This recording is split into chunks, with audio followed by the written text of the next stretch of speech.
तुम लोग जानते हो मृत्यु के जो देवता है यमराज, उनका भी एक बारी वध हो गया था, यानी मौत के सामने भी मौत आ गई थी। और आप जानते हो इनकी मौत करने वाला और कोई नहीं, स्वयं महादेव थे, कालों के काल महाकाल। तो एक कहानी है 16 साल के बच्चे मार्कंडे की। बात ऐसी थी, एक महान शिव भक्त होता है जो कि होते हैं ऋषि मृकंडू, और उनकी पत्नी थी मरुदावती।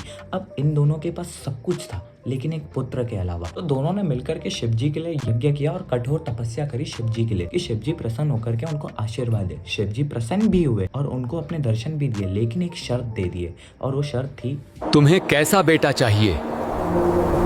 एक जो 100 साल जिए लेकिन मूर्ख हो, या एक ऐसा ज्ञानी बेटा जिसकी उम्र सिर्फ 16 साल हो?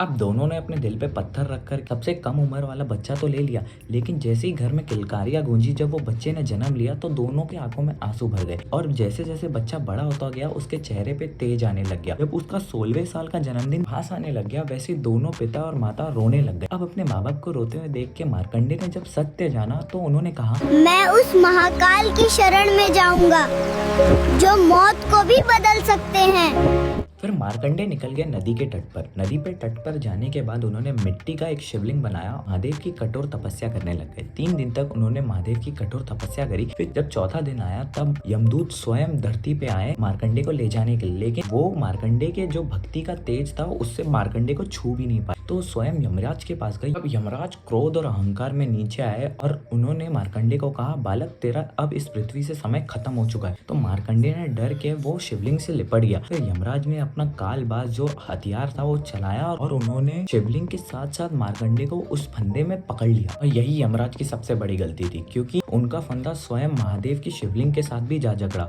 और अनजाने में से ही उन्होंने महाकाल को बांधने की भूल कर दी। तो स्वयं महाकाल उस शिवलिंग से फट करके आए और उन्होंने एक ऐसी लात यमराज को मारी कि स्वयं यमराज की भी मौत आ गई और मौत की भी मौत हो गई। उस समय धरती से मौत जा चुकी थी।